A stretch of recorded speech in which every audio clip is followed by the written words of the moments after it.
Irama Inspirasi Ramadan.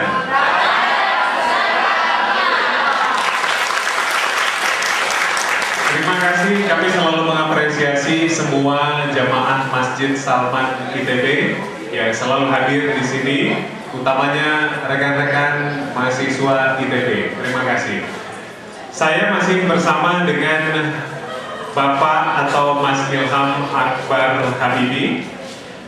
Kegiatan beliau selain tadi beliau di Kadin, kemudian juga di bidang inovasi, beliau ini adalah CEO, Presiden Direktur PT Industri Mineral Indonesia. Kemudian juga beliau adalah Chairman dari PT Irhabi Sentra Herbal, bergerak di bidang herbal, medicine, atau di bidang kesehatan. Dan beliau juga adalah Komisioner of PT Sarana Pembangunan Jawa Tengah. Ya. Oh, sudah tidak lagi, tapi yang terakhir Mas, ini adalah benar ya. Oh, tidak lagi juga ya. Sudah, saya berbincang dulu dengan beliau. Mas Ilham, sebelum kita ke topik kita, kegiatan Mas Ilham ini akhir-akhir ini diisi dengan apa nih Mas Ilham? Sebetulnya saya sejak tahun 2012 saya membagi waktu saya setengah untuk bisnis, setengah untuk pro bono atau untuk hal-hal yang bukan bisnis lah. Gitu ya. Apa itu untuk organisasi profesional atau juga organisasi yang ya kayak ada keagamaan kayak ICMI atau juga ada yang lain-lain banyak lah. Atau olahraga saya juga aktif di bola voli dan sebagainya. Jadi cukup banyak aktivitas saya non bisnis dan itu 50% dari waktu saya dari sejak tahun lalu.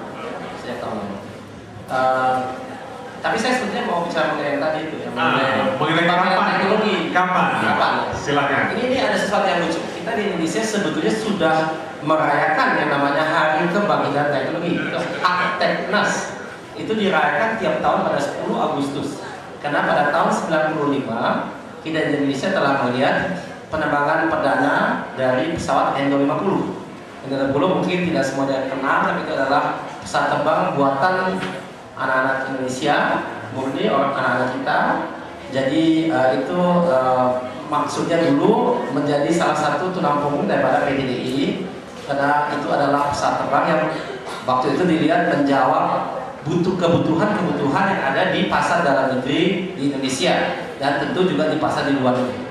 Sayangnya karena ada krisis moneter pada tahun 98, proyek itu dihentikan secara paksa dan dengan alasan politis oleh IMF atau adalah institusi yang internasional, salah satu unit daripada dunia yang tadi saya sebut itu. Nah, oleh karena itu N250 itu memang terbang, tapi sayangnya dia tidak pernah bisa dituntaskan dari segi sertifikasi. Dia pun sudah ada 800 jam terbang dari total 2000 yang diperlukan untuk mensertifikasi pesawat tersebut. Dia tidak pernah bisa tuntas dan oleh karena itu akhirnya dia terbengkalai dan dia tidak jadi bisa dijual di pasar bebas. Nah, jadi di satu pihak kita sebetulnya sudah merayakan kebangkitan, namun demikian yang telah menjadi ikon daripada kebangkitan itu tidak berhasil. Jadi kalau menurut saya, kalau saya jawab secara logis, mestinya kalau kita memang sudah merasakan kita bangkit teknologi yang semula menjadi ikon, mestinya kita bangkitkan kembali agar supaya dia bisa benar-benar terbang dan bisa insya Allah diproduksikan dan bisa berguna bagi memajukan negara bangsa kita dan juga di luar Indonesia. Dan itu menurut saya adalah tanda daripada kebangkitan di Indonesia. Nah itu apakah itu memang akan bisa dihasilkan dengan satu produk yang menyerupai N250 atau dia akan berbeda, atau dia di bidang yang total lain mungkin tidak cocok dengan pesawat, itu alam disyawab saya tidak tahu. Tapi yang jelas perlu ada sesuatu yang kita bisa lihat itu adalah produk teknologi yang dibuat di Indonesia dan dia bisa bermanfaat di Indonesia dan juga di luar Indonesia. Dan itu saya belum lihat. Dan itu adalah satu hal yang tadi saya sebut, kita di Indonesia punya sebetulnya ada kerugian yang kita tidak sadar lainnya selain daripada kita kaya dengan sumber daya alam, tapi kita juga mempunyai satu pasar dalam negeri yang sangat besar yang memang bagus, tapi juga ada jeleknya. Bagusnya apa? Kalau kita mau mencoba sesuatu yang baru, kita bisa mulai di Indonesia dulu, dan kalau kita bisa besar di Indonesia, kita insya Allah bisa juga besar di luar Indonesia. Tapi sayangnya itu tidak banyak terjadi. Karena kebanyakan industri yang ada di Indonesia dia jago kanan sendiri. Dia tidak berani atau tidak merasakan perlu untuk bersaing di luar Indonesia. Satu-satu perusahaan yang saya tahu yang sukses secara internasional di mana di banyak negara lain itu Indofood dengan Indomie. Itu Indomie kita bisa beli di Nigeria, kita bisa beli di Brasil, di Arab Saudi, di mana-mana ada, dan itu tidak mudah juga dari segi teknologi. Tapi itu satu-satunya. Kalau kita lihat yang lain produknya semuanya besar, perusahaannya besar, tapi hanya besar di dalam negeri saja. Itu bahaya. Kenapa? Karena kita sebagai negara yang memang semakin lama semakin harus membuka batasan-batasan kita kepada produk-produk dari luar. Coba kita lihat di supermarket, apa semua produk yang kita lihat dari Indonesia? Jelas tidak. Dan tren itu akan di ke depan itu akan lebih kuat karena memang kita tidak punya pilihan lain. Kalau kita mau ekspor barang kita keluar, maka kita juga harus memperbolehkan orang lain ekspor barang mereka ke dalam negeri.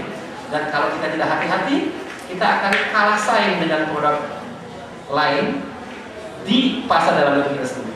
Jadi suatu saat dominasi daripada industri lokal di dalam negeri ini akan runtuh karena memang kita tidak investasi ke riset dan teknologi. Itu karena di luar mereka juga melakukan hal yang sama. Mereka bisa bersaing dan mereka bisa menawarkan produknya dengan lebih murah, dengan kualitas yang lebih baik, dan dengan kecepatan menjawab pertanyaan pasar lebih cepat. Jadi kalau mereka unggul dalam hal itu, karena dia berani investasi ke dalam bidang penelitian dan pengembangan. Dan kalau kita tidak bisa gitu, kita akan kalah dengan mereka di pasar dalam negeri. Itu prediksi saya kalau kita tidak ada. Waduh, artinya boro-boro kita bisa kemandirian teknologi, tapi mungkin bisa juga ya Mas Ilham? Bisa, nah, tapi menurut hitung-hitungan Mas Ilham, baik itu di organisasi nasional maupun di level internasional, kapan sih, tahun berapa ini kira-kira Indonesia bangkit nih?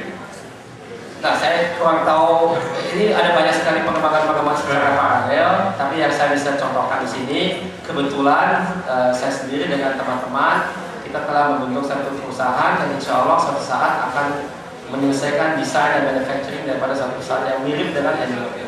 Kita masih berjuang dan saat ini kita memang masih dalam tahap desain. Insya Allah tahun depan sudah bisa mulai produksi. Dan yang kita buat bukan jet, kita membuat tetap pesawat kecil yang pakai kayu.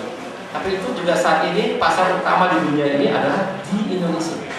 Jadi kita ini yang saya katakan tadi itu kita kadang-kadang kurang paham mengenai diri kita, apa yang kita akan jadi di suatu saat, kita kurang percaya kepada itu, sehingga kita merampok diri, sehingga itu suatu saat pemerintah pun tidak mendukung lagi. Tapi itu mulai dengan kita sendiri. Kalau menurut saya, kita sekarang ada rasa optimis ya, setidaknya dari mulai Mas Ilham nanti akan segera membuat manufacturingnya di bidang kedirgantaraan. Kelihatannya memang garam jatuh tak jauh kemana gitu ya Mas Ilham ya. Mudah-mudahan bisa meneruskan juga apa yang Anda lakukan. Setelah ini saya akan kembali masih di Kirama Inspirasi Ramadan, Ramadan Segarkan Iman.